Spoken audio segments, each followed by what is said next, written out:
31. Right, let me I have already sent you one question paper, right?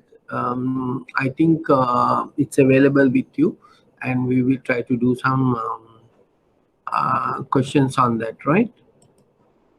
Okay, right. So we have another 2 days, right? 2 days to um, 2 days to covered syllabus, and just started where we have stopped last time, right? So just to sum up what we have uh, discussed.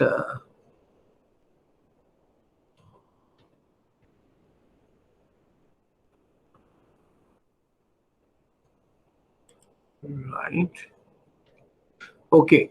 Um, right. So uh,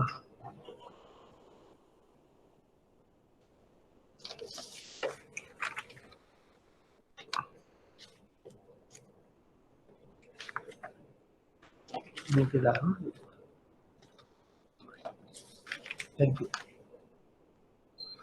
Okay. So we will recapitulation of previous class. So we discussed about what are the reason for business expansion, right? So there are many reasons, just to eliminate the competitors, to get more profits and more businesses, more sales, risk diversification, economic of scale, identify the gap in the market, eliminated all, right? So then, so we are discussing the reason for business expansion, and then we'll discuss. Last week we started, in fact, how can we improve our businesses, right? Expansion through. So we have a five major growth strategies. One is concentration, integrations, diversification, internationalizations, and cooperation. So out of that, basically, we have discussed concentration, integrations, and diversifications, right? Yeah, to my knowledge. So what is intensive growth strategies? We will discuss last time.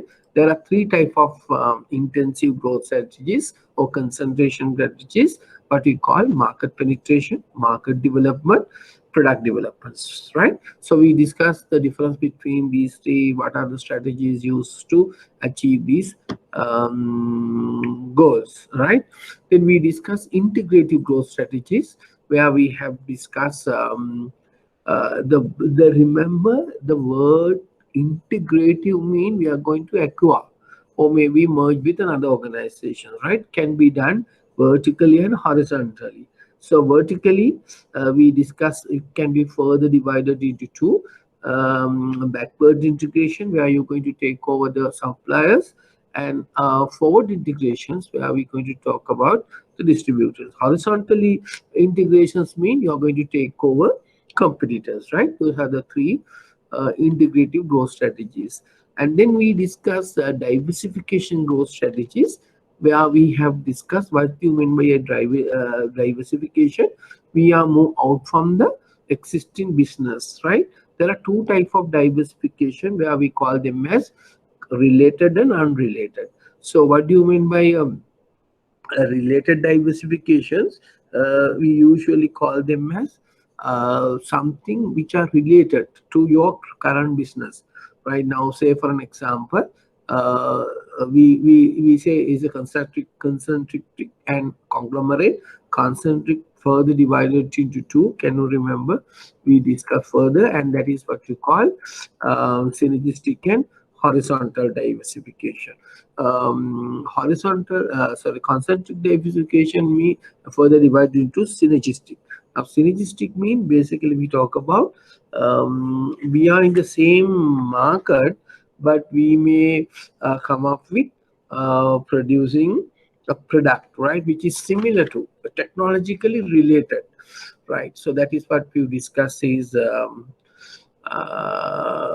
for an example, noodles. They say normal noodle, go for instant noodles manufacturing. And then we have another unrelated concentric.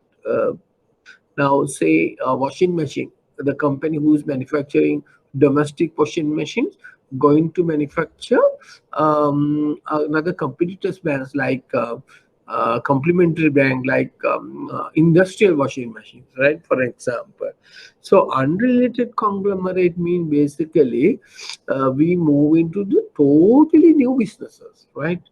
Okay, totally new businesses. Like I give you example last time, ETI, so Swarna Mahal, something related is what you call they are pawning houses, EAPA, that is in the pawn brokers. But if they move into the finance, that means conglomerate diversification. So these are what we discussed last week about the type of expansion strategies. But today we are going to discuss a very important thing, right? Started from internationalization. Now, say for example, now it may be not much relevant to banks, but you need to know what is internationalization. It's like it is another way of going growth expansion. Now, good example here. Sorry, good example here is that suppose how McDonald's and how Coca-Cola, how KFC move into expand their businesses. Their parent company situated in America, but you see McDonald's, KFC, right, Burger King, Coca-Cola, Pepsi Cola, all over the world. No? So what is their methodology of business expansion? Those are we call them as international expansions, right? Okay, now just read this one. I just explained what is this international expansion. Sometimes we call foreign market entry strategies, right? The first one is exporting. Now, say for an example, you just export the items. So you have an agent in Sri Lanka, right? You export the items here, and he will take part of the distributing your product. This is one what you call exporting. Now, again, we under exporting, we have a piggybacking arrangement. Now, piggybacking, piggybacking means, now the singular famous story we call Kamarala Deviloki Gya. I don't know whether you have heard of that. Huh? Have you heard about that? Gamarala Deviloki Gya Hati Danwad. Now, there you should like this, right? Now, Gamarala Koho Deviloki Aliya ke Nettelila Gya. The same way. Now you see when Japanese Japanese want to sell their cars in American market, and they send it. These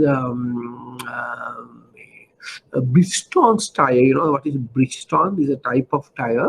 Now America's tires during that time we called them as Firestone, right? The tires brand name is called Firestone. Now Japan start send cars to America. Now Japanese Honda company and Toyota company, they are not manufacturing tires, no. So they manufacture tires and by another party from Japan, that is called Bridgestone. Now most of the tires Japan imported, their cars are having Bridgestone. Now American guys have noted that their tires, their own manufacturing tires, what you call Firestone, is very much costly and not much durable than Bridgestone. The Bridgestone is the tire type used by Japanese cars when they send abroad or to the America. So then American guys will look at it. We can import these tires directly from Japan rather than with the car. So they put an order from the Japanese concern Bridgestone car tire company, and they intend to and they start import tires from Japan. Now remember the Bridgestone not themselves went into the American market, right? How they went? Through the help of Toyota car manufacturing car. So that is the Gamarala Diviloki gya wage tamai. Vine kenek gi tamai kawuda metana Gamarala tamai Bridgestone. Kawuda giye Nariya Aliyage Nettel. Kawuda Aliya? Or me Toyota company. Right? So this is another way you can enter into the market, international market, right? and that is what we call direct exporting, called piggybacking exporting, just to understand, right? Then we have what you call the licensing. Licensing means the Sri Lankan famous brand name called Coca-Cola. Coca-Cola is a parent company located in UK, USA, and how the USA parent company, the Coca-Cola company, market or sell their products in Sri Lanka, for that matter, for all other countries, they are under licensing agreement, right? So they sell the powder, the Coca-Cola powder, and the brand name and the marketing material. The local company who having the license agreements, so they bottle it and distribute it in Sri Lanka. So that sort of arrangement we call licensing. And this is how Coca-Cola move into other countries, right? Then we have sometimes we call them as another methods, call them as joint ventures. Now, suppose if this is if they want to move into another country do business, sometimes the certain countries have some restriction. Now, classic example here, the joint venture in India. So you know the Maruti company in India. So Suzuki is the Japanese company, car company. Now Suzuki's car company want to enter into the Indian market. Now, what is the methodology they use it? They enter into a contract with joint venture system with India. So India car company, what you call Maruti. So then we have a Maruti Suzuki, right? And the same thing, what happened in, the Fuji. Fuji is the Japanese photocopy machines, and the Fuji company want to enter into the American market, and the American market photocopy company, famous one called Xerox. So then what happened? The Fuji, a Japanese company, enter into the joint venture with USA company called Xerox. They have Fuji Xerox, like Maruti Suzuki, Fuji Correct. That is how Japanese companies, photocopy company, move into the American business. So that is what you call joint venture, right? Then we have another systems called franchising. Now, franchising, like Sri Lanka, now say McDonald, then what are the other places? McDonald, Burger King, KFC. Those are international food chain companies, right? So all these USA companies also expand their businesses, moving to other countries. So what is the strategy they use? That is what you call franchising. So now in Sri Lanka, who is the franchisor?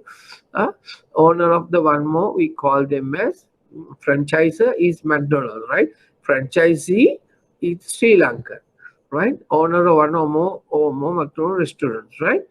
An agreement between a franchisor company like McDonald Incorporation that has an business method and brand, right? And franchisee is the local guys. Now, who is the local guy for Burger King? Soft Logic. Who is the McDonald's local guy? Is what you call Abbas, right? So like that, and KFC for Kagis, right? So these are the arrangement. Now, what is the difference between franchising and licensing? Now you see the franchising having, it is a hybrid product. What do you mean by hybrid product? It having service plus product. Now Coca-Cola only product, right? They don't, the Coca-Cola parent company not bothered how they sell their product, how they offer to the customer. Now franchising is a food product. There are two ways: the quality of the product and how they service. Now you can see wherever you go to McDonald's, you can see identity. Wherever you go in the world to get a McDonald's outlet, you can identify easily the brand name, the lettering, signage, the guy who is sitting on the front of the McDonald's shops, and the way they serving. That is why it's called hybrid, right? So franchising more involving in, because is carried a service component, but the licensing is having only the product component, right? So that is the difference between franchising. Usually, for people are moving to another country, especially for the food chain, they use what strategy? Franchising strategy. Now you know what is the difference between licensing and franchising. And there's another strategy for what you call turnkey project. Now, what do you mean by a turnkey project? Especially the contracting company, a large contractor want into get into another business overseas. They use turnkey project. Now it's like this. Turnkey projects is like this. Say for an example, uh, for example, Sri Lanka going to construct another highway road some to Ratnapura area, right? For example, will you now we take all tenders and Chinese company and some other countries companies, constructions companies, put a bid to the Sri Lanka government. Now, what he said? He said, okay, we will construct uh, the road to, for example, Ratnapura, right, is highway product, highway this, but the cost involving for constructing the entire highway road taken care by the Indian sorry, whoever who take over that projects like China. We say, for example, for the China company, right now China invested all the money. Now they they are going to take that income for the next 5 or 10 years, right? All the incomes people who are going from that road generating from there to Ratnapura, they will ask that fee and taken by that particular company. Right. After 5 years, that's depend on the agreement between the host country and the manufacturing company or the construction company. Maybe 5, 6, 7. They look at it the payback period, how much of money they're going to get it for next 5 years, how they're going to spend. Like that, they make a profit. You must be knowing investment appraisal and the payback period. So after they satisfied, so whatever they hand it over the entire road to the Sri Lankan government and they move. During this 10-year period or 5-year period, whatever the agreement, uh, so the company earned profits. That is what you call turnkey projects, right? So we had it in Sri Lanka in Harbour. Jaya Terminal is turnkey project. Because if a country cannot afford to have a big investment cost for construction, they can ask some company to do, and they are operated. They bring all the machines and all, and then whatever they they get the benefits. I mean the profits during that tenor, and after that he give the projects to Sri Lanka, and they move again, right? So if a construction company want to go into the foreign market, they use what you call turnkey projects, right? And then another method is if you want to enter into another country is what you call wholly owned subsidiary. That means subsidiary, fully subsidiary established. In Sri Lanka, we have a similar thing. Can you name is one of what is the what is wholly owned subsidiary in Sri Lanka famous called Nestle company. Then what else? Then you have Unilever. So all are wholly owned subsidiary. That means, so I will explain to you later on what do you mean by a subsidiary. But these are methods you can go for open of another country. So these are what you call. Usually we call them as.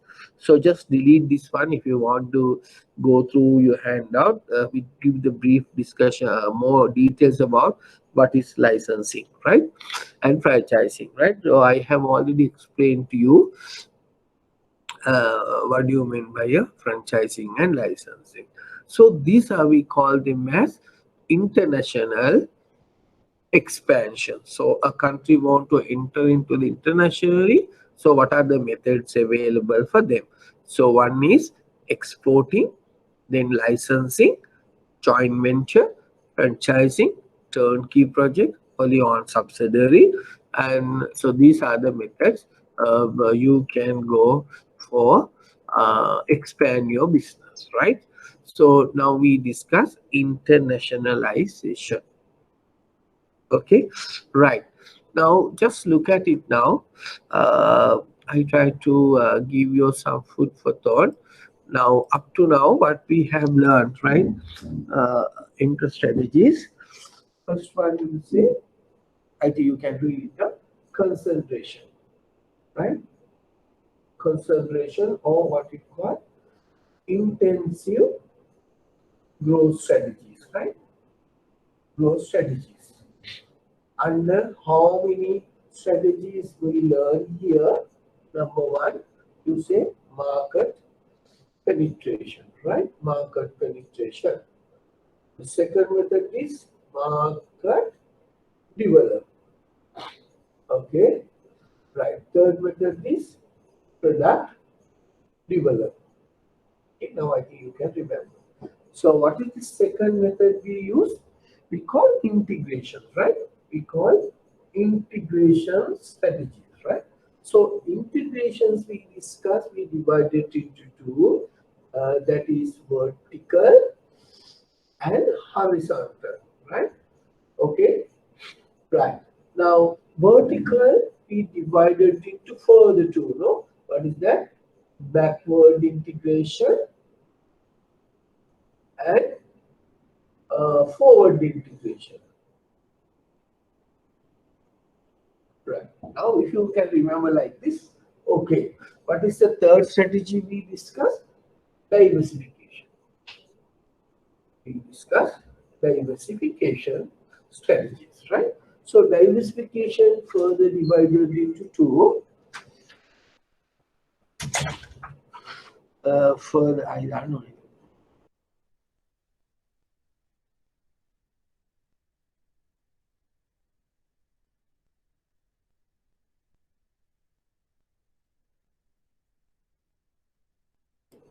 Right? Right. Okay. Sorry for that. Now, see, what are the strategies what we have learned up to now and the growth strategies. First strategy is called concentration strategy, or sometimes we call intensive growth strategies. Now, intensive growth strategies we further divide into three: market penetration strategy, existing product to existing customer. Can you remember we learned three methods, right? Non-users to use, right? Then users to use more, and you take competitors, right? Can you remember the banks how they do? But banks say we go open accounts for people who are not having a bank account with you. So you are asking existing users to deposit more money. So you take some your other bank's competition. This is how market penetration. We have explained detail, right? So the market development means you are moving to the new areas by opening branches. Then product development means you add values to your existing product line. And then we discuss integration, the second type of expansion strategy, where we are divided into vertical and horizontal. Vertical further divided into two. Vertical means you take over the controller, you take over the controller, distributor and the supplier. So if you take the control of supplier, we call backward integration. If you take control over the distributor, we call forward integration. And if you take the competitor, you take over the competitor, so it means horizontal integration. And then we discuss diversification strategies. Under diversification, we have two types. What are the two types? We call them as related, or sometimes we call concentric, right? Another one is unrelated. Unrelated, that means conglomerate. Okay, I think you remember. Now, further divided into two by the related, where we call them as what are the two methods? We call synergistic. Synergistic, that is, I told you, if you are in the manufacturing homemade noodles, if you're going to manufacture instant noodle, that is synergistic diversification, right? Sometimes if you're going for horizontal diversification, so that means you're going to manufacture, suppose your company is manufacturing at the moment domestic washing machine. If your company is going to manufacture industrial washing machine, and that is what you call horizontal diversification. So conglomerate is basically totally different, new to the field. I told you an example. If Swarna Mahal, EP exhibiting, they have Swarna Mahal, the jewelry shop, and EAP, and with exhibiting, what you call, coding brokers, there is some related, no? But if they going for finance market, totally different. That is called horizontal conglomerate. Now, just a while ago, we discussed internationalization, right? So, what are the internationalization strategies? I told you there are few methods. Like first one is what you call licensing. Licensing means Coca-Cola company how they went into the other countries using licensing. So McDonald's, Burger King, we call franchising. Okay, so next method is what you call joint venture, right? Joint venture. So if your country want to not allow us to go start your businesses in that country, they move into the joint venture like Maruti Suzuki, Xerox, Fuji, right, in America. So then we have another one we call whole subsidiary, right? In Sri Lanka, what are the example? So the Nestle company in Sri Lanka have been establishing separate entity in Sri Lanka we call subsidiary, right? And another example for subsidiary is Unilever. So then we discuss about the next one is turnkey projects. Now I told you about turnkey methodology. How turnkey mean? So you undertake a big road. I told you to go to, for example, construction highway road to Ratnapura. So some construction company undertook to complete the projects. After 10 years used by them, all the income generated by them, after 10 years, they give back the entire road to Sri Lankan government and they move away. So that strategy is called turnkey strategies, right? And then we have exporting strategy. Also, we directly export. So you appoint a dealer like in Sri Lanka, Honda company. In Sri Lanka, we have separate now. We call Nissan in Sri Lanka, who's the agent, Sri Lankan company. And also, I told you the piggybacking. Piggybacking means Gamarala Dibilogi, right? Right. How the big store went into the American market, we use piggybacking system. Right. Now, these are the four methods. Up to now, any organization, if you really look at it, any organization use this type of strategy. Now, the fifth strategy what we are going to discuss is the most important. We call cooperation strategies, right? So under that we call um, we are going to discuss now, right? For example, let's say merging and acquisition, strategic alliances like that, and then we have other alternative strategies. So I'm going to explain now these two. I think you got a clear idea about what are the expansion strategy they are used by now up to we have discussed. Any questions? Right, understood or any clarification?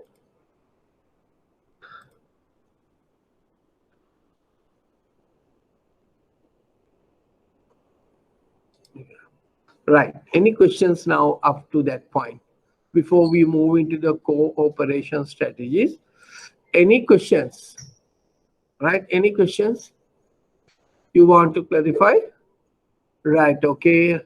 Right. Gayomi said okay. Any suggestions, Pudha? Okay. I need your feedback. Right?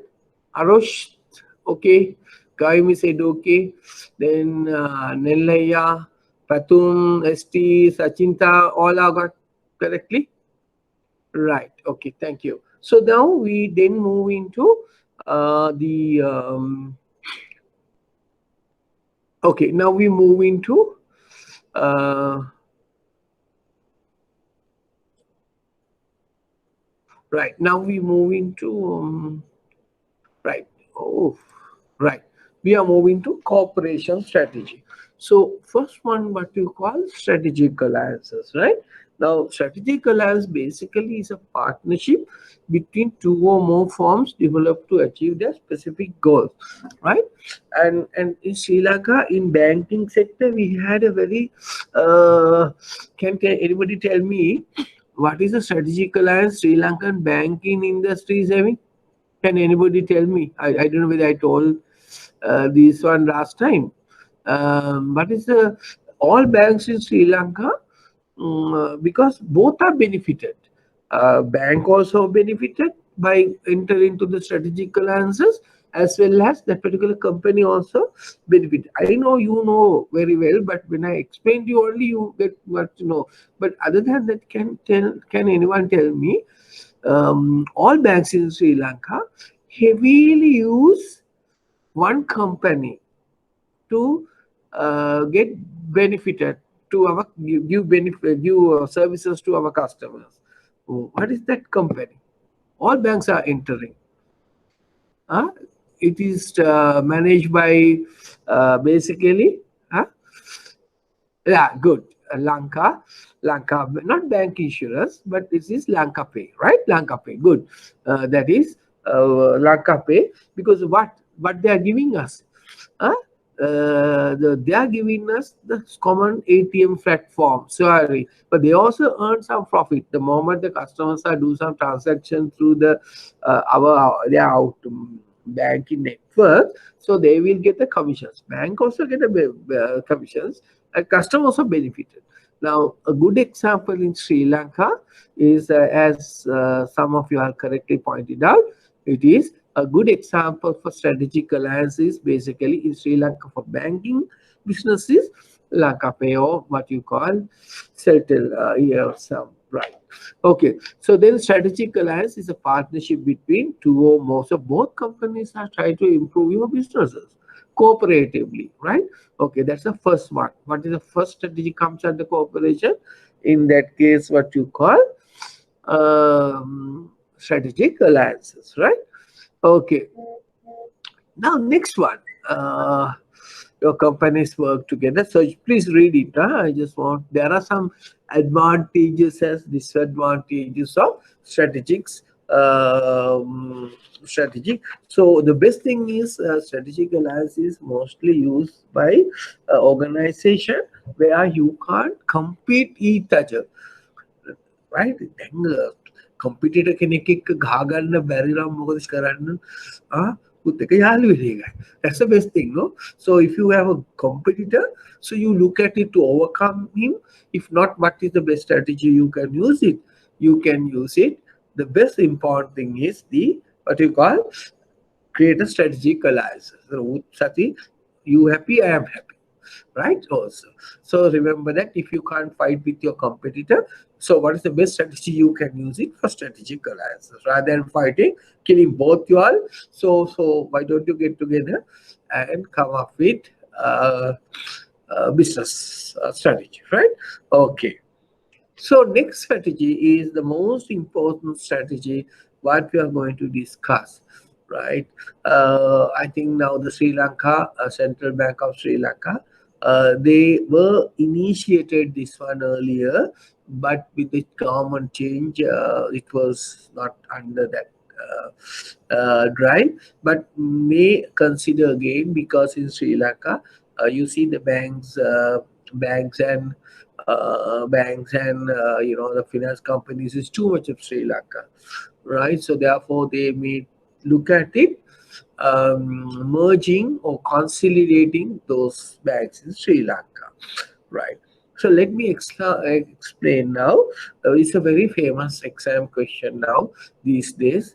The corporations, that mean the first one is under cooperation. We just little while ago we discussed strategic alliances. So second one is merging and acquisition. Right now, let's me look at it. What do you mean by a acquisition? Right, acquisition mean basically a takeover, and you are taking control of another company's major share. Right, you basically you take the company, right? or that it can be a friendly acquisition and hostile acquisition. So I will tell you what is friendly acquisition and hostile acquisition. Now I'll explain to you what do you mean by a merging, uh, right? And then I will explain all the both. So what is a merger is a different character to an acquisition. There's you see a lot of questions asked, both are same. Yeah, both are integration strategies, but are different. The merger is different character to an acquisition. How? Now merge means combinations of two previously separate organizations, usually which are similar size, form a new company. Now I'll give you a classic example in merging and acquisition, right? Okay, now don't misunderstand me. Now I will tell you to understand purposes only what is acquisition and what is friendly acquisition, hostile acquisition, or what is merging. Now take good example. I don't know how many of you are married. Patum, you are married? Not yet. Huh? Patum, you are married or I just market yourself? Huh? Patum, you are married? Huh? I can't see you. Yes or no? No. Right. Good. Right. Now say, so you are going to marry a bank employee, whoever. Then after that, what is that? Sometimes we call acquisition, right? So unfortunately, I got the wrong person. But suppose if I take the girl, I don't want to take the girl. Now, what happened after marry girl? So girl put husband's surname. So that is purely acquisition, right? Is acquisition. Now, sometimes hostile and sometimes friendly. Now, what is meant by a friendly acquisition? So you have a love affair or whatever, you get to know each other and get married is a friendly acquisition. But hostile acquisition means අම්මල තාත්තලා බලෙන් බද්දලා දෙනවා. So that is hostile acquisition. I just tell you all these things to just to understand, right? Now again you take the another marriage status. Now think about Chandrika Kumaratunga, right? And Vijay Kumar Tunga. Vijay Kumar Tunga is also strong, no, equally good characters in Sri Lanka. Now once they married, they never said what Chandrika Kumar Tunga, no? How they say Chandrika Bandaranayaka Kumar Tunga. So that is merging. Two equal size companies joined together. They have a one, not a separate name, but they have a joint name like that. So just to get an idea about what is acquisitions and what is merging, right? Okay, right. Now that merging means joining together two organizations. Now, good example I can tell you. Now in HSBC, right? HSBC first started. Now they are in Hong Kong. No, so when they move into the USA UK market, right? HSBC move into the UK market. So how HSBC established branches in UK. So during that time, they I mean the UK they have a Midland banks branches. So what HSBC how they went into the UK market by take over the acquired their Midland banks and they change their names, right? So that is how HSBC move into the UK market, right? They have during that time. So there's a UK has a Midland bank. They have taken over that bank. That is acquisition, right? This is how this. Now in Sri Lanka, another classic example. We had Greenlace Bank, right? Ara aliye kakula kusang in. I don't know whether you know. If you ask from your parent, in Sri Lanka we had Greenlace Bank. Now, who has taken over the Greenlace Bank in Sri Lanka? The bank is still at the moment is prevailing the same building. That is what you call Standard Chartered Bank. The Standard Chartered Bank taken over the Greenlace Bank in Sri Lanka. So we have acquisitions are taking place within the banking sector. Now I will ask you a very simple question. Now you as a banker, Buddha, you need to read, especially at least you need to read Daily Mirror or FT, a business page, right? And what is the Sri Lanka latest? There's nothing to do with the banks. I will tell you the banks later on in the story. Uh, can you tell me what is the company acquired by? There are in Sri Lanka very recently in August 6th. That is the acquisitions took in Sri Lanka. Can anybody tell me what are the two companies? Uh, Anybody have an idea about what is the acquisitions took place in Sri Lanka in August 6th? No idea. Huh? What is the okay? Okay, Buddha, tell me what is that? You Pratum put something, no? Uh, what's that? What's acquisition took place? Not banking in August 6th this year. Any suggestions? Right? The famous. I think when I explained to you, you know what is Helgard? Commercial bank, not that Buddha. That is Sri Lanka, not nothing to do with the bank, Buddha, right? So it is, the Sunrise Public Sunrise PLC, Public Limited Company, Sunrise. You heard about the Sunrise? You never heard, no? But you know Hildgard, whatever the plantation. Then these Vesna and all, right? And that is the parent company we call Sunrise, right? Sunrise company.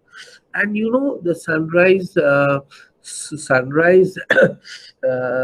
PLC acquired a Sri Lankan confectionery company called Dainty.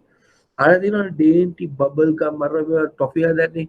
So confectionery work Dainty. So they want to expand. So Dainty had it. I just want to just get an idea, right? Dainty is Sri Lanka's 40% market share about confectionery market, right? They have around 90,000 odd outlets, and these Sunrise PLC, who manufacture this Waterwala plantation packeted tea company, is the number two in domestic market in Sri Lanka. They acquired Dane Tea Company. They want to expand their retail business, right? For how much you think is 1.7 billion Sri Lankan rupees, and that is what you call acquisitions took place in Sri Lanka very recently. Apart from that, Sri Lanka, we had two banks merging and acquisitions took place.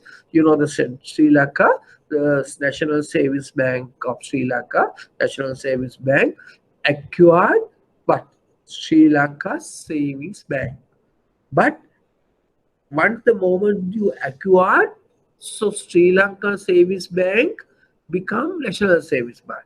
But they don't want to have a separate name. So they want to perform as a subsidiary. Even though they acquired, they have want to take as acquisition, but remember they want to maintain as it is subsidiary. Now, say for an example, another classic example, the Lanka Putra Development Bank, another specialized license bank in Sri Lanka, taken over by the what? Taken over by the who? RDB, because under the guidelines of government, Central Bank of Sri Lanka, right? And then there's no Lanka Putra Development Bank. That is why in Sri Lanka last year we had it around 7 financial specialized banks. Now how many number? 6. But in NSP also acquired Sri Lanka Savings Bank, but they have not taken into their own company, own bank. But they Sri Lanka Savings Bank act as a subsidiary to the National Savings Bank. Remember, right? But Lanka Putra Development Bank is acquired by the Regional Development Bank. Okay, clear? So therefore, remember, so there won't be any more Lankaputra Development Bank. That is how seven Sri Lankan special. If you learn, if you go through some records in maybe last year, we have seven specialized uh, banks in Sri Lanka, savings bank in Sri Lanka. But now six. Why six? Because Lankaputra Development Bank joined acquired by the RDB. Right. So I just give you the Sri Lankan classic example, which took place in Sri Lanka in 2020, August 6 for 1.7 million. So that is Sunrise PLC, who manufacture. They're having the health guard, health guard pharmacy, and whatever and Mesna all belong to Sunrise PLC. They have taken. They have taken the dainty company in Sri Lanka, right? Right. Okay. Now let's look at it now. Uh, so for more details on merging and acquisition. Now you know what is merging and you know what is acquisition, right? Okay. So so we will explain in more details. So what are the motives of merging and acquisition? So what is motives mean? The rationale behind, right? So what is the motives, right? Motives and behind merging. Why companies are going for merging and acquisition? So they are the very broadly. Now this is the same thing they can ask in a different ways. If the examiner asks you what are the motives, you have to give in this format, right? Suppose sometimes the examiner can ask what are the reason for organizations to go merging and acquisition, then I will give you a separate answer. But if the examiner categorically asking what are the motives of merging and acquisition, this is the answer. One is the strategic motives. උපායශීලී ක්‍රමවේදයක් වශයෙන්. අනිත් එක මූල්‍ය ක්‍රමවේදයක් වශයෙන් සහ අනිත් එක කළමනාකරන අභිප්‍රාය. Motive කියන්නේ අභිප්‍රාය, right? එතකොට strategic motives, financial motives, managerial motives. Suppose an examiner asks from you as a short question, but is as a short question, name three motives now of merging and acquisition. What is the answer? Because you are getting only 2 marks now. What is the answer expected by the examiner to mention? List can list කරන්න විතරයි, right? Strategic motives, financial motives, and managerial.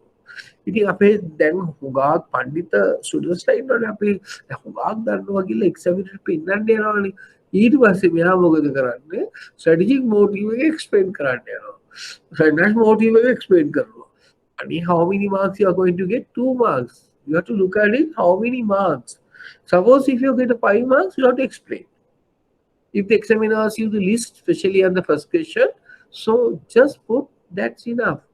Otherwise, you are wasting your time, right? Strategic motives, financial motives, managerial motives. Now, let's look at it. What are these? All things in your hand now. Just listen to me, right? That's enough, right? Strategic motives. Now, merging that for extension purposes. Now, suppose if you want to improve your businesses, right? You want to expand your businesses for other parts of the world, island, or you want to go for abroad. So what is the strategy? Why we are going to move? Extension, right? So that is the extension. Now remember, now a little while ago I'll explain to you how why the Sri Lankan famous case, what you call the what which example I have given to you, Sunrise PLC, why they want, why they take over the DNT company, just extension purposes, right? Okay, second one is consolidation, right? So they can bring together two companies can have a better effect than increasing the market power, thereby reducing the competition. So Sri Lankan banks Basically, what is the objective of the central banks and the strategic motive? Consolidation. To join together, right? It has a more impact than working alone, right?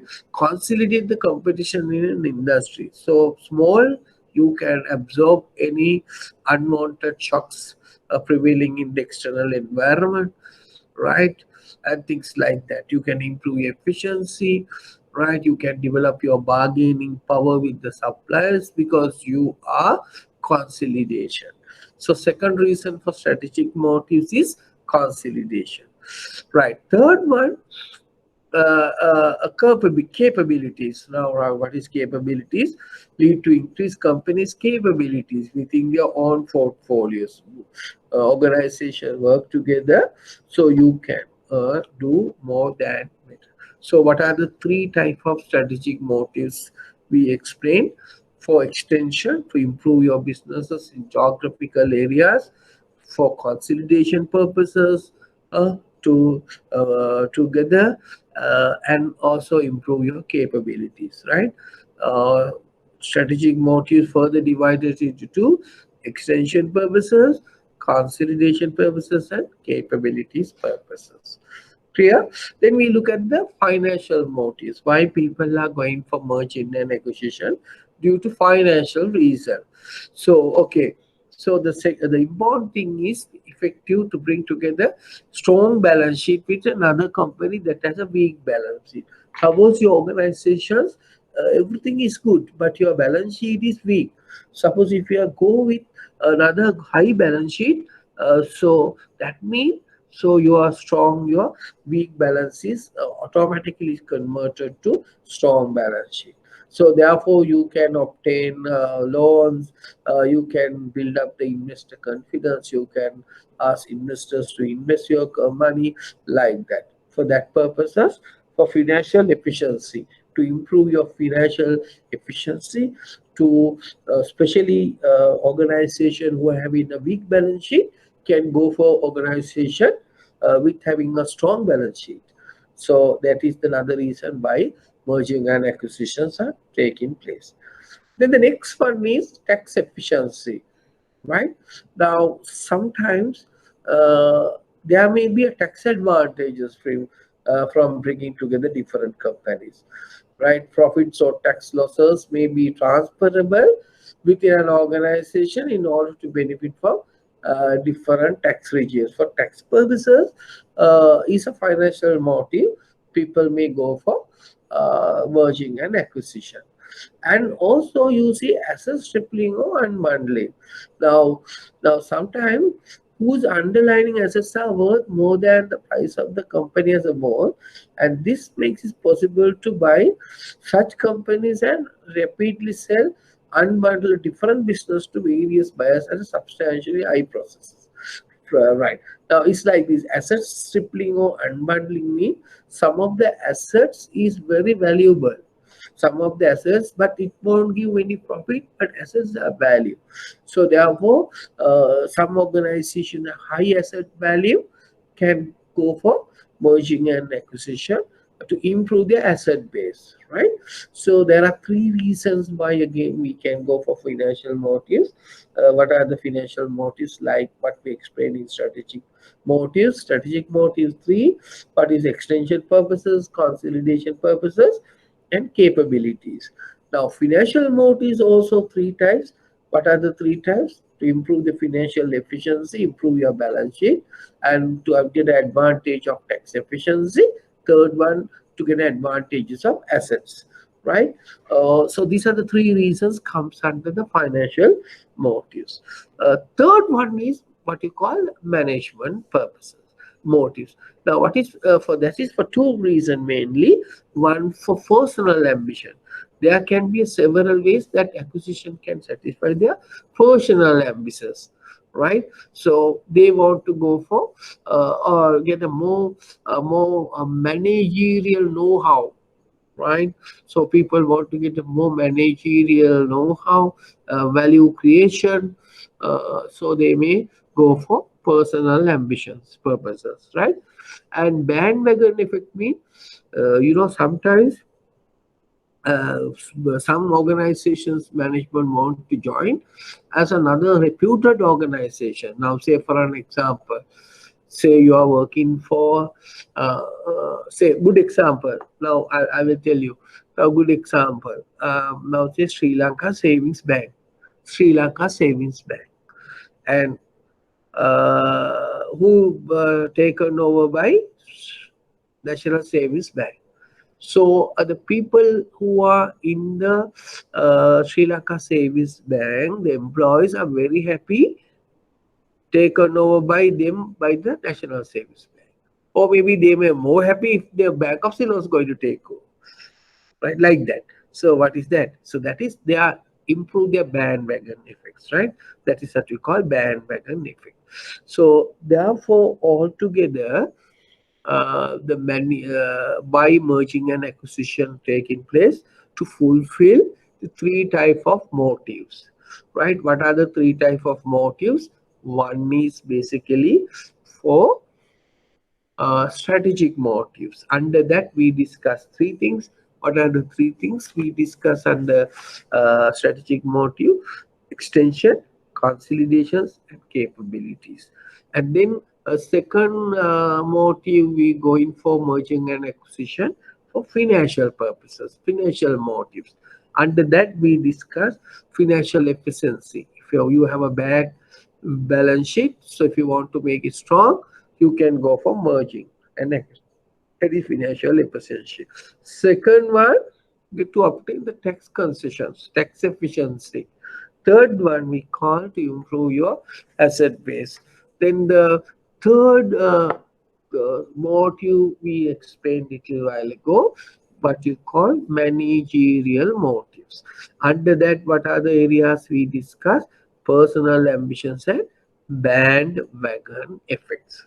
Okay, so these are the motives organizations going for uh, merging and acquisition, right? Okay, now then you need to learn some concept called synergies, right? Synergistics. I think this is a very famous question in synergistic this thing. Now, simple, right? And it is simple as it is. If I ask you, 1 plus 1 is equal to how much? Huh? Okay, can anybody tell me 1 plus 1 is equal to what? How much? But Patum, 1 plus 1 is equal to how much? 1 plus 1 is how much? My goodness. Huh? Simple arithmetic too. Yes, right. But in management, there's a concept called 1 plus 1 is equal to more than 2. Right, 1%, 1 plus 1 is equal to more than 2.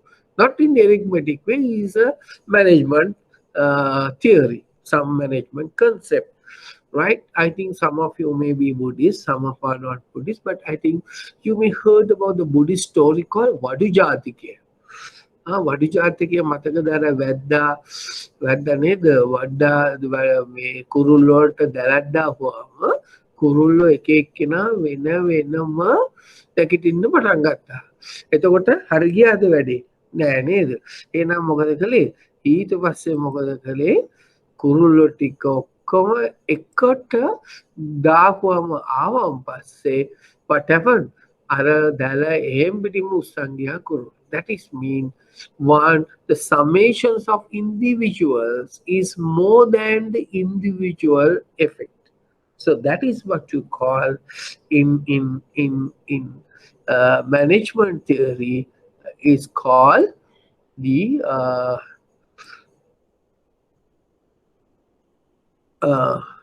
it's called the synergies. That is what you call synergistic effect. And why synergies are crucial element of merging and acquisition, right? And now the synergy is the concept that value and performance of two companies combined will be greater than the sum of these separate individual parties. Suppose A and B companies working alone, isolation, separately, the value when the performance is comparatively less, rather than if they're working together, right, are giving more performance. That is sometimes we call teamwork, or in we call this to work as a team. Why? Because the team well, rather than working alone. Right. right. එක් බලන්නකො cricket match එකක වුණත් කොච්චර 105ක් ගැහුවත් කමක් ගැහුවත් වැඩක් වෙන්නේ නැහැ. අනිත් පැත්ත උන් ඔක්කොම බෝල් කරන උන් කැචර්ස් අතාරිනවා නම් අනිත් කට්ටිය බැට් කරන්න එනකොට නේද? Right. So therefore, synergy is the concept that the value when the performance of two companies combined will greater than the sum of these parties. Right. So this term, so therefore heavily used by merging and acquisitions. So synergy or the potential financial benefits, sometimes as far as the merging and acquisition is a driving force behind the merging and acquisition. So before you go to take the merge of certain company, so you look at its synergistic impact rather than working alone. If together, how can we work? Now there's a famous story for that. I don't want to say. Now one Cleopatra John went into the John Shakespeare and asked, "Shall we marry both of us?" But she's look at the synergistic effect, right? You know the famous story. Cleopatra is the beautician. So went into the Shakespeare and asked Shakespeare, "Shall we marry both marry?" So then your knowledge and my beauty, what happened, right? So then you know the story, you know what Shakespeare said. Think about the other way around, what happened. But she's look at it from the positive side only, right? Okay, synergy. That is what you call very specific concern as far as the merging and acquisitions, right? So synergies may arise in merging and acquisition transaction for several reasons, right? One factor is cost saving, other one is the operational efficiency. Just look at it. Why synergies taking place for cost saving synergies, cost saving impact. Okay, cost saving impact. Now, two companies can share information technology. So one aspect. So then the supply chain efficiency. So you can bargaining more power when you're dealing with the suppliers, and you can improve your sales and marketing. So your organizations having more marketing oriented, you have a very sales oriented staff. So your organization, the other organization is not having. So that is the synergy you're going to get it, and the research and development area. So through synergies, you can improve your cost, right? Save your cost. So in these three ways. Okay, right. So then let's look at it now. The examiners, a very famous question, right? Okay. Sometimes again, I want to tell you here, you can have it cost saving, also revenue. You can just put in the same slide, you can put cost saving synergies. You just put a small uh, line and say revenue upside synergies. Okay, not only synergies facilitate to reduce your cost, but merging acquisitions synergies also can take place the revenue. So example for revenue upside synergies, you can say cost saving synergies. Likewise, you can put revenue upward synergies. Another something you can write. What is the advantage? Suppose that patent right something. Uh, uh, Patent rights, right? You can say patent right, and then you can say uh, geographical coverage, right? Now say your bank, another bank is having 600 branches. So you automatically you have only 5 branches, so you may have only 20 branches. But you, while going through synergy and going for merging and acquisition with another bank, you are given facility to reach more number of customers via many number of branch outlets. So that is what you call the revenue side is um geographical coverage, right? More number of branches. Example, I'll just explain to you. Right. Okay. Right. Let's now look at it. Very famous examiner's question. What are the determinants of merging and acquisition? Right? Determinants. Now the examiner can ask you different ways about the merging acquisition. So the examiner can ask from you what are the motives. If the examiner asks you what are the motives, you can tell a managerial motives, strategic motives, and financial motives. Right? Now, determinants of merging and acquisition. So, synergy benefits. Now, synergy means you see all the benefits which I explained to you a little while ago. Because if you are working together rather than a single, so these benefits you are going to get is commonly called a synergy benefit you are going to get. So look at it. What are the determinants? Tirane karna sadhak, synergy benefits, right? So again, another one. Okay, you can think about enhance the existing market share, right? As I told you, enhance the market share and enter into new market. So sometimes you can enter into new markets and enhance your efficiency both in financial and tax benefits and things like that, right? And sometimes you can earn some corporate tax benefits. So combining your staff, your skills, your capabilities, your employees' capabilities, right?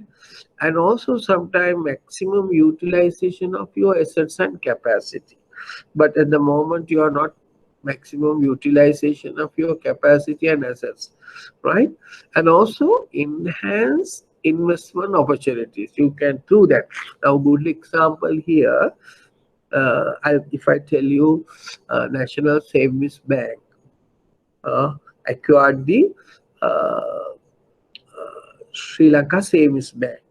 Now, National Savings Bank is a specialized license bank. Yes, correct. Right? But they are operational, so their activities are very limited. They can't give corporate loan, even though we talk about National Savings Bank. They can't give corporate loan. They can give business loans, right? So they can give personal loan, right? But they can do leasings and things like that. But Sri Lanka Savings Bank Act, they have more power. They can do leasing, they can do business loan, even though they are comes under the specialized bank. Only current accounts cannot do. But a lot of other business activity where National Savings Bank cannot do, can do through the savings bank. So that is why they want to keep as a separate subsidiary form. So they can invest a lot of money to develop the businesses activities of Sri Lanka Savings Bank where they don't have money. So you can see what are the why National Savings Bank took over Sri Lanka Savings Bank, right? Enhanced investment opportunities. So these are the determinants of merging and acquisition, right? So some of the things you need to remember, Puta, right? Okay, let's look at it now. As I told you, we discussed reason for merging and what the elements that are essential for uh, successful merging and acquisition. Right now, it's like this. Now, suppose merging and acquisition. If I put it, is like a marriage. Now, what make him to successful? Huh? Right? Same thing. දෙන්නගෙම එකම අරමුණු objective must be clearly. Determinations of target objective දෙන්නම දැන් අපි කියන බදිනකොට අපි කියන්නේ මොකද්ද? දැන් දෙන්න දෙන්නෙක් නෙමෙයි එක්කෙනෙක් දෙන්න එකට හිතන්න ඕනේ එකම අරමුණකට යන්න ඕනේ. Merging and acquisition to be successful, determinations of target objective must be clear. Then you will remember what I told. Also, you recall your marriage and all. That's what. අපි දෙන්නම එකට හිතන්න ඕනේ. එක අරුව අපි දෙන්නගේ අදහස් ගැලපෙන්නේ. අපි මොකද්ද මේ අදහස් ගැලපෙන්නේ නැහැ. So you are not going in the same direction. So successful merging and acquisitions, to be successful, right? Your objectives must clear. Then formal discussions and frequent communication. This must now is a you don't want to remember all these things when you just remember marriage. I'm always telling merging and acquisition, some sort of a marriage, no, right? Some are not bullying, some are some are not friendly, some are hostile. But after marriage, but you have to live together. So therefore, what about formal discussions and frequent communication? A lot of problems are happening in the family, so there will be not much communication. So there must be a discussions, open discussions, frequent communications are taking place. That's a successful merging and acquisition.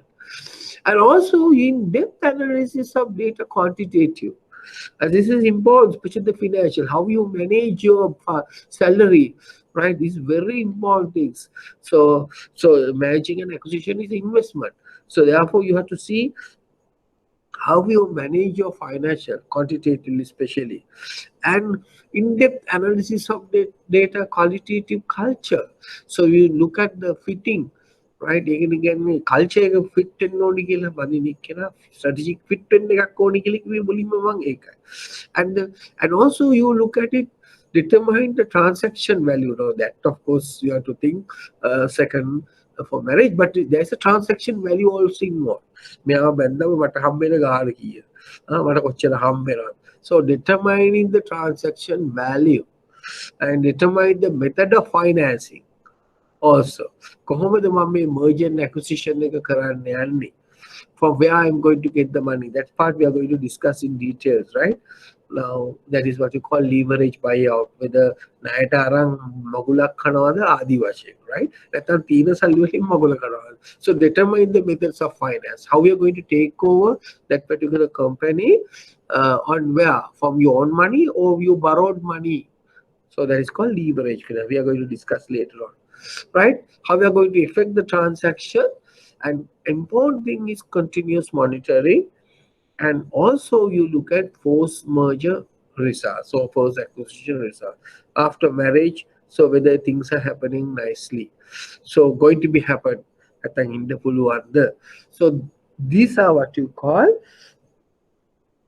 elements of essential item for successful merging and acquisition, right? Okay, then we look at it.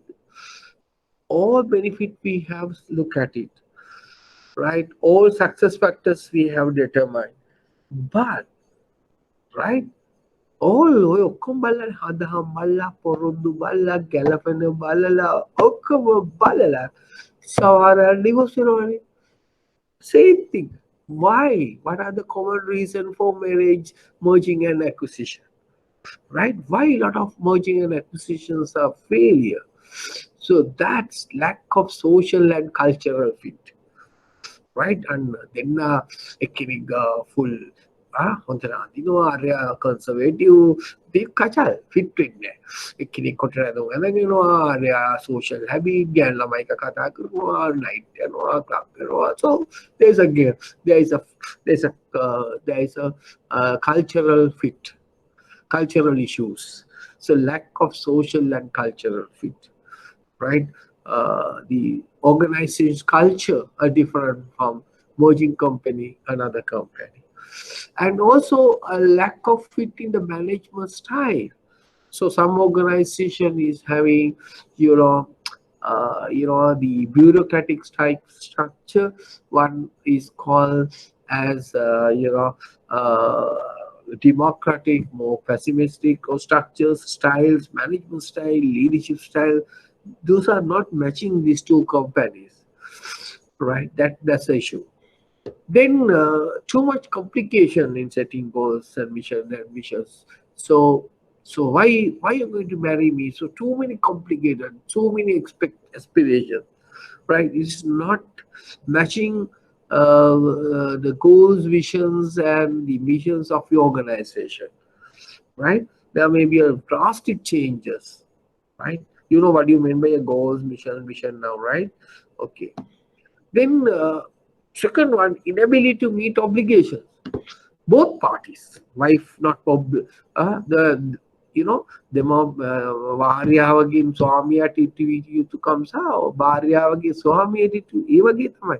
Inability to meet obligations. So another reason why you're failure.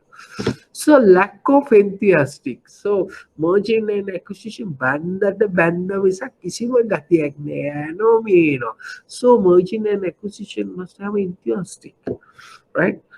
So all are related to my example, right? Then you can think and write sometime if you forgotten anything, right? Okay. So lack of immediate finance. So if merging on the Harit Waki wage, they're going to sally or with the Calavidin, it was a Mala. So something happened. Lack of immediate finance. Okay. The next one. So you cannot continue. You take over the company, but you don't have money to continue in the businesses. Right. And then overpricing will create frustration, right? Due to frustration. හිතාගෙන ආවිල්ලා මට මෙච්චර සල්ලි හම්බෙයි කියලා හිතුවට it won't happen. So you are frustrated. So therefore, so if you really look at all these things, you can write. So these are the common reasons for merging acquisition failures. Okay. So what we discussed what is merging and acquisition, what are the difference between these two, right? And then we discuss the motives, and then we discuss the advantages, synergies impact, we discuss the successful of merger and acquisitions, right? All things we discuss, and also we discuss failures of this merging and acquisition, right? Any questions about the merging and acquisition? Because there may be a lot of questions now comes in this area, right? Any questions, right, on the merging and acquisition before we move into the next area? Any questions? Right now, Sachinta, Sachinta, no? So you got Sachinta, Samindri, Malagam. Samindri, you understood? I've just randomly checked, right? Okay, good. So anything you need to clarify under merging and acquisition, right? Okay, right. Now, I'm going to explain to you now the another important, right? Are there any failure organizations? Yes, there are some failure organizations. To my knowledge, I will come back, try to get some example in locally. There are some failures of merging and acquisitions, right? A good question asked. I'll happy that question. Who raised this question? Who raised that question? Right, Nallaya, no? Are there any failure organization example in Sri Lanka? I will come back to classic example. I have the example, right? I have the example, but it is not nice to tell that example. But I will tell you some example in Sri Lanka where these merging and acquisitions not took place in Sri Lanka, right? I'll come back to you. I will next week. I will explain to you there. I have an example with me, but it is not a good time to tell that. Us, right? HNB and HNB Grameen somebody, right? Okay, so that is something, right? Okay, right? I will come back to you next time. If I'm not, please remember me, right? Just to answer your questions. Right now, still so far, no question asked by the examiner on this area, right? So just look at it. I think doctor has explained you what is due diligence and KYC, and is that have you done this part? I hope, right? Have you done this? Doctor has done this part, due diligence and KYC in your other subject. I'm doing only the strategic planning side. I hope he has done. No, I think Mr. Dr. Sridharan has done it. KYC and CDD. No idea. Doesn't matter. Right. Okay. Let's look at it now. Some of the areas. You mean a position to? Okay. Right. Let's look at it now. Due diligence in merging and acquisition. Right. Before you take over any organization, you need to carry out due diligence test. Sometimes we call due diligence test. Right. Due diligence test for merging and acquisition. So, what are the factors you are going to look at it? I will explain to you now in details what are the due diligence uh, in this.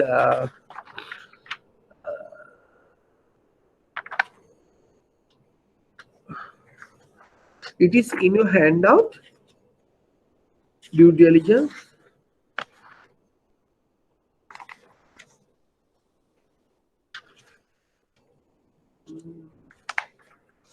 I think it is in the handout. Please tell me it is in the handout.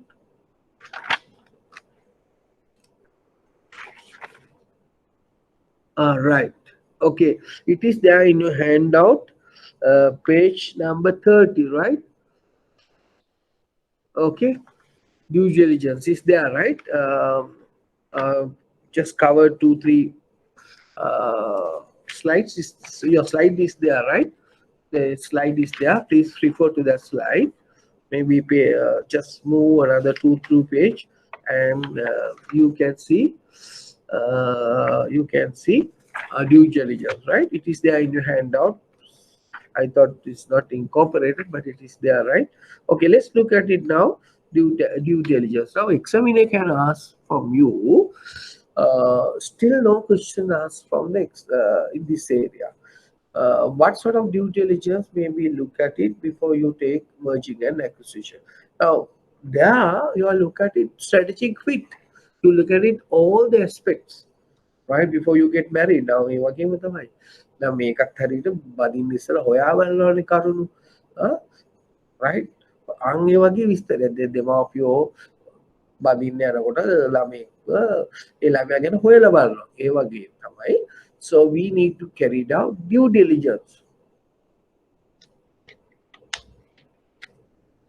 in merging and acquisition, right? Okay. Now first we look at it, the financial matters. Now the buyer will be concerned with all of the target company's historical financial statement and financials. Now before you move, take over, so that particular organization, the first one they want to look at is some financial matters. Thereby you look at the financial statement last 3 years or so. Then the second point, you look at it, technology and intellectual property.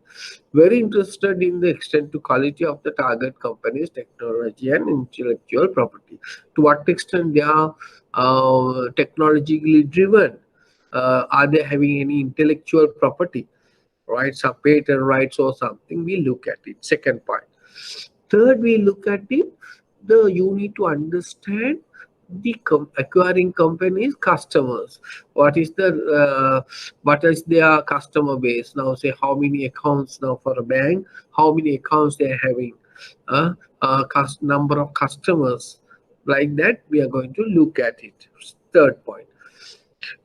Fourth one is strategic fit. The buyer is concerned not only with the likely future performance of the company, understand to what extent the strategically fitting to your organization.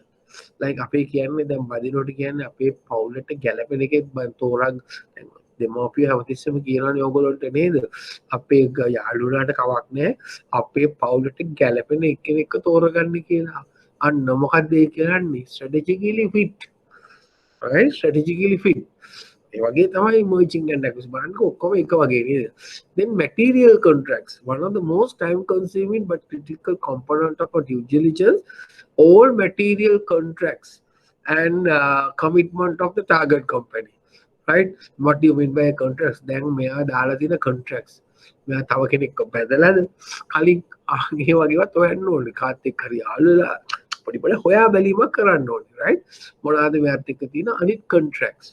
Now your organization, when you're going to take over, have a lot of contracts with other parties. The moment you taken that company, all contracts come under your purview.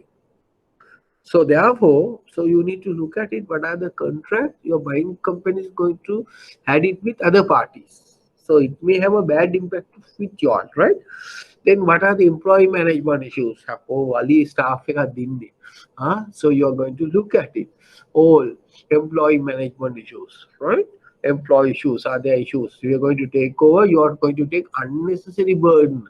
Profits okay, business okay, product okay, but the employees are very terrible. So you have to look at it as aspects, and you look at it an overview of any litigations. Now, sometimes your intended organization may have some cases, litigation cases, like maybe a lot of cases in the court where are still not rectified, all are pending. So it can tarnish your brand name, right? Your reputation, because you're going to take unwanted guys. Then tax matters. Then sometimes you, because you going to take over the company is not paid any taxes to the government, income tax and employees and blah blah. So it's a burden to you all. And also insurance part. So you want to have insurance policies, whether you have insurance policy, so we need to cover the insurance like that. You need to look at it. Then you need to look at it some organizational documentation. So your about your corporate about your organization's corporate matters, and also you look at it any environmental issues your intended company is uh, having, may face, and also related party transactions, right? The informations pertaining to your former directors have any sort of a related party transaction, and you know what is related party transactions, right? So all things we need to look at it. And then any issues pertaining to the compliance, government regulation, breeding, everything, and property, and what are the marketing arrangements. You have a very good marketing team in your organization, you have a very brand value, and what is your competitive landscape. You are be facing a lot of competitors, right? Or maybe less competition, right? And also issue about the disclosure. So you are, when you look at it, your annual reports, you know, I think you have learned the importance of disclosure in annual reporting for financial reporting. I think you learn those things, those factors you are going to look at. So therefore, the examiner can ask from you before you going to take, what are the due diligence factors you are going to take into account for merging and acquisition, right? For that, so you can write down some points, right? Like you need to look at the financial matters, right? Technology, then customers, number of customers, how strategically fit, what are the other contracts the organization having with this, what are the issues at the moment with the management and employees issues, employee unrest, some litigation issues, some people have filed actions against you, any tax issues you are not paid to the government, uh, about the insurance, and some environmental issues when you're dealing with your environmental lobby groups and things like that. Related party transactions between organizations, companies, directors involving in some unrelated activities, transactions, right? Target company, you know. Then you may look at it whether any regulation not fulfilled or not compiled, and then what is the marketing arrangements, and what is the type of competition you are facing. All factors you are going to look at it before you're going for merging and acquisition. Still no question asked on that term, so remember that part also. What are the due diligence you need to look at it before you enter into the merging and acquisitions, right? Okay, now I may go for uh, this strategies to avoid hostile takeovers. Now, now I will do this part, and then after that we'll go for uh, questions, right? Strategies. Now I told you there may be two things. No, what is that? What you call acquisitions can be two types. What are the two types of acquisition? One is hostile acquisition, and what is the other one? Friendly acquisition. The friendly acquisitions is no problem, no. Right? Now we say බලෙන් ඔන්න බලෙන් බන්ධන්න හදනවා ඕගොල්ලොන්ට දෙමව්පියෝ. What is that? Strategies hostile takeover, hostile acquisition. Now what action you will take? That is the another important area. Still no question is asked from up to now. Strategies to avoid hostile takeovers. Now say your company. Now say you are was asked to marry someone. Balim bandaladin yano. Same thing. So what are the strategies you are having to avoid that? Then කොහොමද අම්මලගේ අම්මලට විරුද්ධව වෙන්නෙත් නැතුව කොහොමද මේක වළක්වගන්නේ? Strategies to avoid hostile acquisition or hostile takeovers, right? It's the one strategy called number one poison pill defense. On the number strategy නම තමයි poison pill defense. What do you mean by poison pill defense?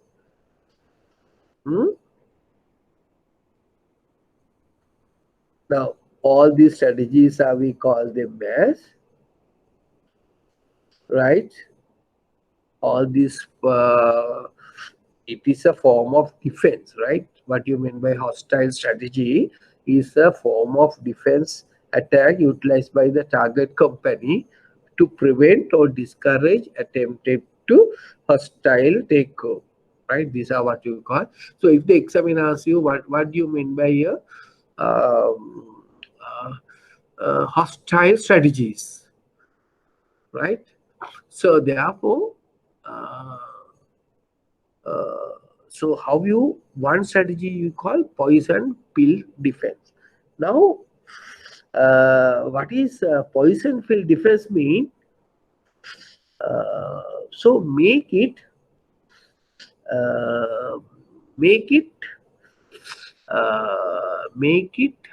acquisition is very costly. Now simply, now poison pills defense mean you show, right, it's a costly acquisition. Improve your cost of acquisition, right? You can demand. Now say for example, now don't quote at the exams all these things, right? Now I will tell you. Now say come.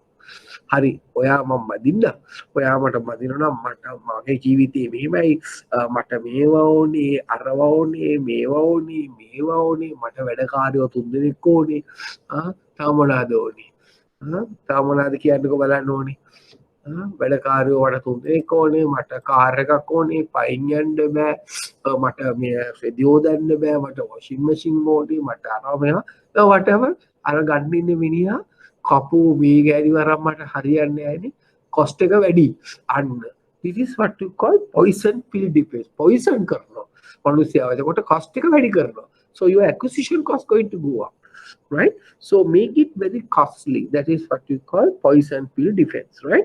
Make it share unfavorable to the buying company, right?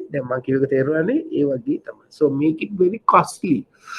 So මාව බැන්දම ඔයාට හරි වීදා යනවා. So එන්න අපෝ මං ඒ පාර අතහැරලා දානවා.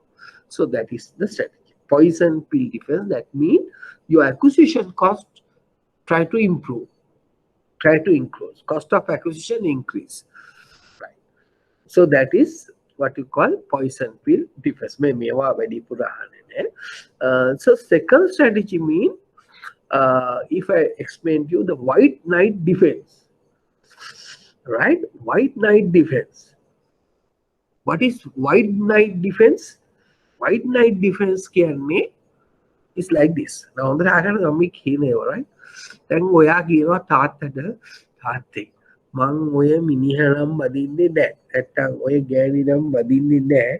තාත්තා කියන වෙන ඕනෙම කෙනෙක් මං බදින්න. දැන් මොකද අර හොස්ටයිල් එකකින් අයින් වෙන්න. මෙයාව බදින්නේ මං වෙන ඕනෙ කෙනෙක් බදින්න. Right. And that strategy is called white knight defense. What the white knight defense? That means, so find a friendly investor to buy in your company. Find another friendly investor, not the hostile investor, not the hostile acquirer. Buying for a friendly acquirer. Where දෙමාපියෝ කැමති තියෙන අර අපිට එක්කෙනෙක් නේ ඉවන එයා නේද වෙන කෙනෙක් බදින්න. So it is your duty to find out a friendly acquirer to buy. In your acquisition has to be taken place. So then best thing is not to hostile acquirer, look for a friendly acquirer. That's the second one, right? Third one you call staggered board. Staggered board mean take more time for final decisions. Now, staggered board mean sometimes, every time the staggered board, I think you heard that the corporate governance. Staggered board mean basically when you are appointing the directors, they are the maximum time duration for director for 3 terms and 9 years now. So maybe age factor. So therefore, so you may have in your board may have a different people. Now may decision එක ගන්න කැමති අය හිටනකොට ඒගොල්ලෝ තව මාසකින් දෙකකින් විතර retire වෙනවා.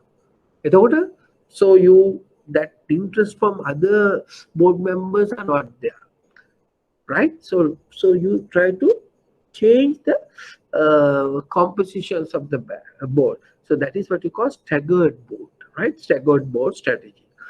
The third one is supermajority voting right.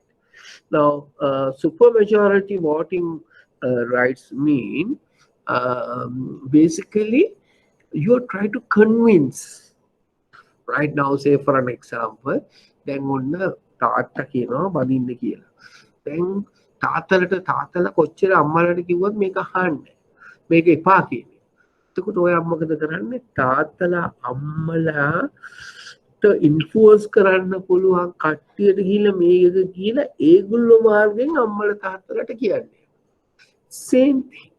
So you are trying to convince the board of directors who are having the major shareholders, thereby try to avoid hostile takeover, right? So these are some of the strategies. So far no question asked, but for only I'm just telling you, if you have things like that, how to avoid that.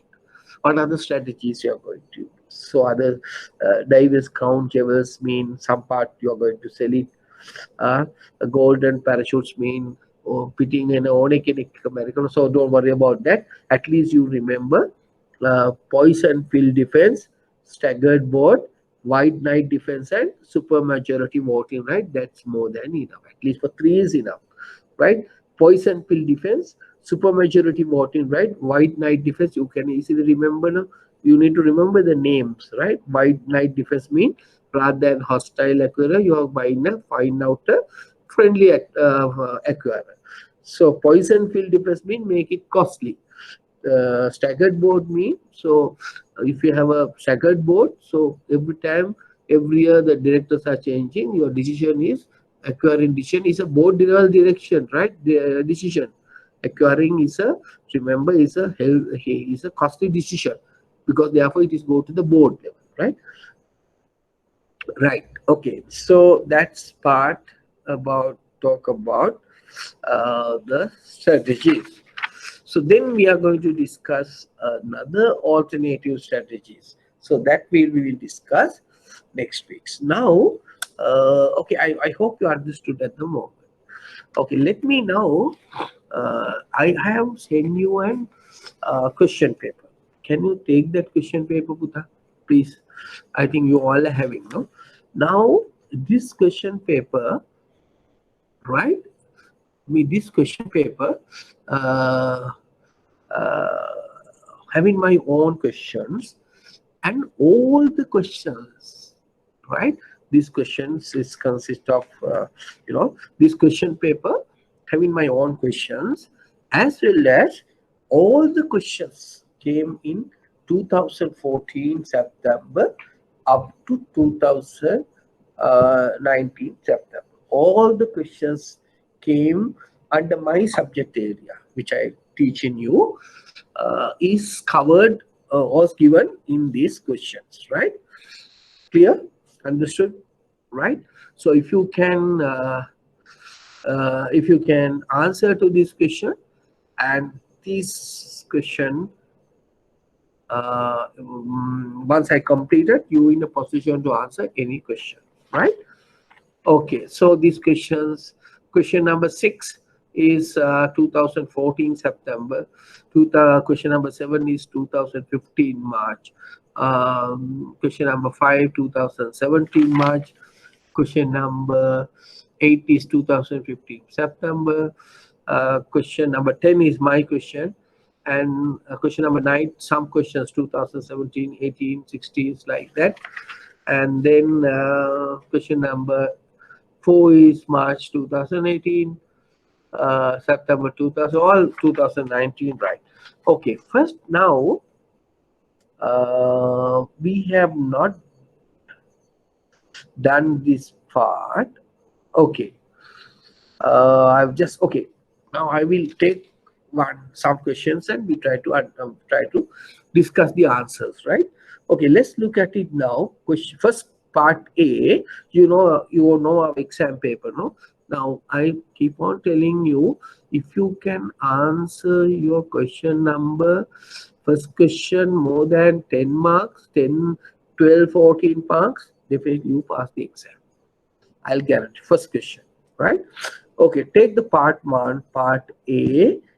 Take question number 4, right? Okay, now read that questions. I think questions with you. In fact, these questions came 2019 September, right? If you want, just put down the year. Question number part A, question number 4 is 2019 September past paper. Right. What may be the correct answer? Which one of the following provides the answer for questions on where does the organization aspire to be in the future? Right. What may be the answer? I think you know the answer. Can anybody give me the answer?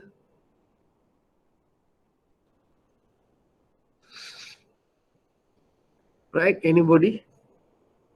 I got some answers. Right? Make it inspired, right? Inspire, aspired, or whatever is correct. Right. What may be the answer? Which one of the following provide the answer for the question on where the organization aspires to be in the future? The statement that give you a directions to go. The statement give you a little bit of a longer futuristic direction. Is the answer is right? Good. So answer is vision statement. Very good. So now majority of have done well. Okay. Right. So question number 5, we are moving to the question number 5. So that is my question, right? Okay, try to answer this question. The granting of permissions by one company to another company to use a specific form, its intellectual property under clearly defined condition is what?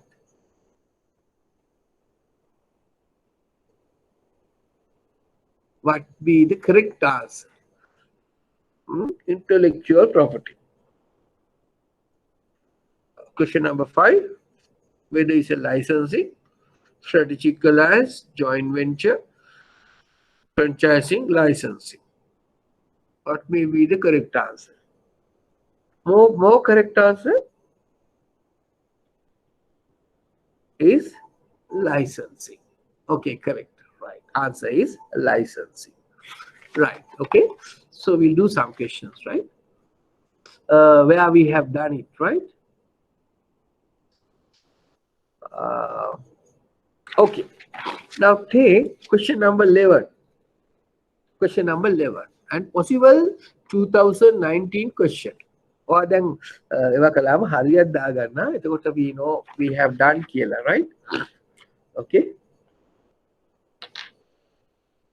Right? Otherwise we don't know. Right. Now question number 11. That is the possible question the examiner can ask from you, right? What may be the name two banks, right? Okay. Possible question. 2020 November. Name two banks recently implement M&A in Sri Lanka. Name two banks recently implement M&A in Sri Lanka. Now, name two banks recently implement. So you don't want to mention the acquired bank, right? So you need to acquire basically. One is Regional Development Bank. Who has taken? Lanka Putra Development Bank. But මෙතන අහන්නේ ගත් එක්කෙනාගේ නම විතරයි. හරි? ඒතර අනිත් එක්කෙනා ඕනේ ඕනනම් ලියන්න පුළුවන් දැන් ටවුන්ට මේ ප්‍රශ්නේ පොඩි complicated වෙනවා. Regional Development Bank has taken over what? Lanka Putra Development Bank. Answer Lanka Putra, sorry, Regional Development, RDB. Then what is the other one? National Savings Bank acquired Sri Lanka Savings Bank. Okay, right.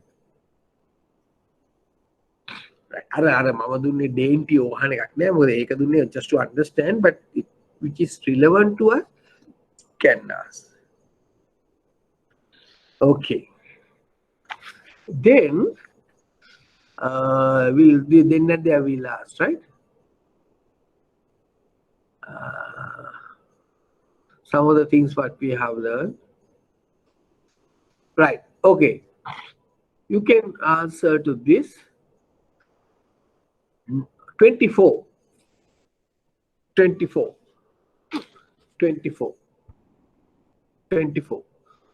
Name four broad aspects of strategic planning. What are the four broad aspects of strategic planning? What are the four broad aspects of strategic planning? One is interdisciplinary. Interdisciplinary. That means, so when your strategic plan, when you're preparing, not confined to a particular division, but it has to be a cross-functional decision. So that is what you call interdisciplinary. Okay. Second part, the second aspect is for external focus. So you need to look at it, what is taking place in the external environment, right? What is that happening in the pestle factors, right? That's the second, external focus. Not only external focus, we need to look at it, what?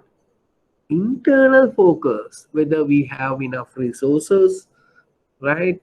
Any problem with our supply chain, mata value chain, mata kaine, human resource, right?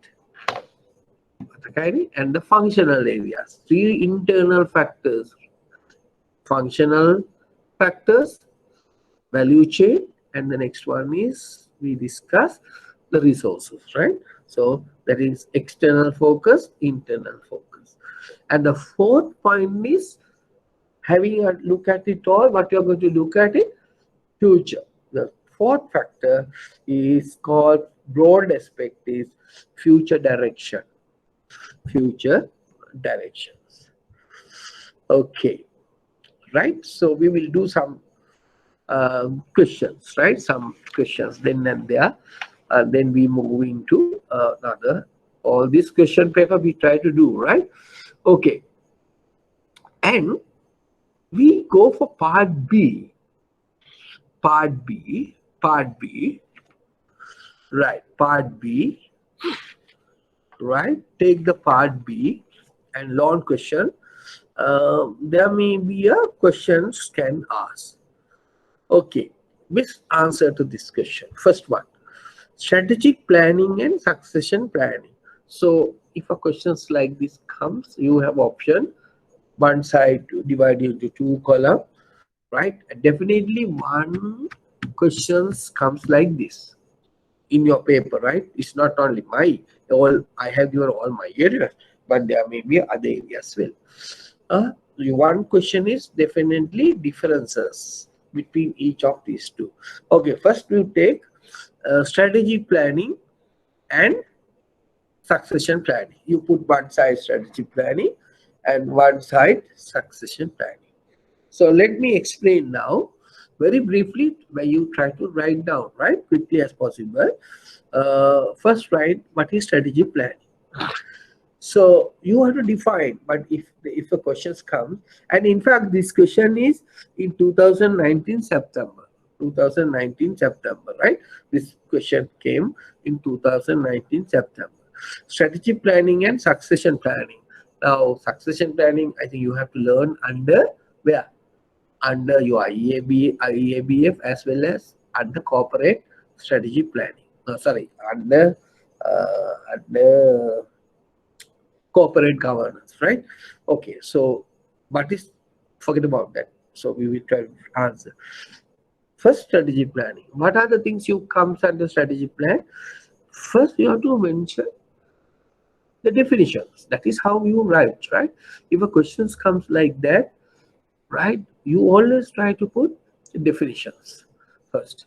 Now, for example, I will verify examiners very famous questions are compliance test and the compliance test and the what is the other one? Stress test. Very examiner's famous question. Know what is compliance test, right? What is, so I do not going to explain all this. That is something beyond my area, right? What is strategy planning? So you have to say strategy planning is formulating, but formulating business strategies, formulating business strategies. Once you formulate what you are going to do, implement those, and third one, evaluating their impact based on organization goals and objectives. So first you have to write what is strategic planning. So you need to give a definition. So what is strategic planning? We discussed is formulating business strategies. Formulating, not only formulating, then implementing and evaluating, right? And to see whether we are achieving organizational objectives and goals. That is strategic planning, right? Then you move into the succession planning. What is succession planning definition, right? And you can write this one. It is an effort, right? Succession planning, an effort to protect, the organization capacity to perform key function,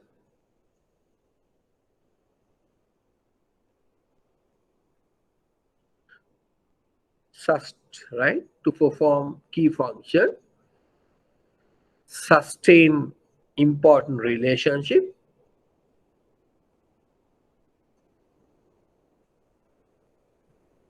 and commitment fulfill its commitment during a leadership transition, and effort to protect the organization capacity to perform key functions, sustain important relationship,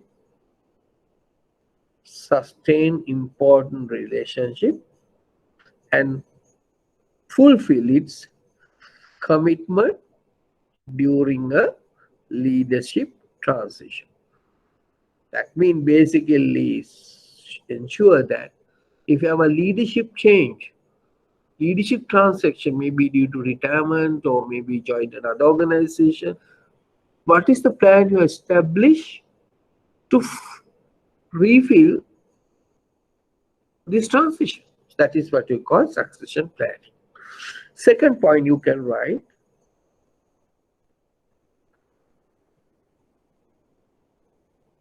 now what is strategic planning? Now that of course it helps to understand, but again three questions.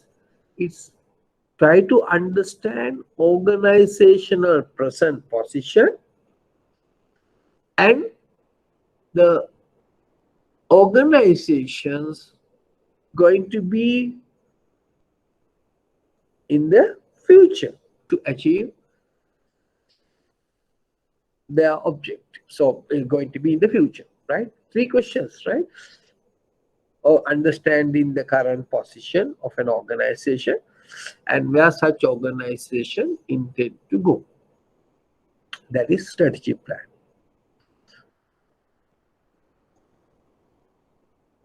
So there, of course, under succession planning, what is expecting, and that is process ensure that organizations continually perform even after important people move from organization, right? Continue to ensure that organizations continue to run smoothly. The most important people may be due to retirement or may be due to, resign or whatever. So ensure that your organizations run smoothly, absence of your leadership positions. That's the second one. Now, third point. Now just look at it. Who prepared the strategy plan? Usually prepared by the corporate management. For how many years? 3 years. Usually prepared by corporate management with the support of others, okay, if you want, and for 3 years. But whereas the succession plan can be prepared short, medium to long term, can be time duration, short, medium, three plans. අවුරුද්දකින් අවුරුදු 3-4කින් යන කට්ටිය අවුරුදු 7-8කින් යන කට්ටිය. එහෙම හදන්න පුළුවන්. Right? Succession can be planned, can be prepared for short term, medium, long term. Usually who is prepared? By the human resource department with the help of the management. Usually prepared by the human resource development with the help of the CEO or the board of directors or the key people. Right? Okay, now you see how many things you will learn. But can you tell me one common feature of both? Both are mandatory plans, need to be prepared by the banks according to the CBSL guideline. According to the CBSL guideline, these two plans are compulsory plans, mandatory plans. Right? So examiner, if you look at the examiner answers, not given so much, but this is a comprehensive answer. Right? Now you know what is strategy plan and succession plan. Okay. Now 12:30. So we will do. So I have another 2 weeks, right? Yeah, I think I have another 2 weeks. So we can mostly cover major my syllabus next the area most probably. Yeah, so half of we use for answering this question, and we will do the other area we need to cover how to finance this what are the methods of financing of these strategies, right? We are going theory, and then we'll do the question answers as well, right? So you have a small exercise, is up to you. So try to write answers to the balance, vision and mission statement, merging and acquisition, horizontal integration, vertical integrations, sort and pestle, related and unrelated diversification. Out of these seven, out of these six puta, three parts came as past questions. That is 2019 September strategy planning and succession planning. 2017 September, the examine asks you the difference between vision and mission. And 2019 March, they ask horizontal and vertical. So merging and acquisition, sort and pestle, related and unrelated, now ask. So you, with your notes, you try to answer this question. If you can answer all are better, but at least you try to answer this. We are going to discuss this, right? Okay, I'm intend to cover all these questions once I complete the balance part next week. And right, we'll see. So that's I need your support. Okay, 12:30. So we'll stop today, and we'll be joined next week answering the questions and the balance. Okay, so okay, have a nice weekend. We'll see you on next Saturday.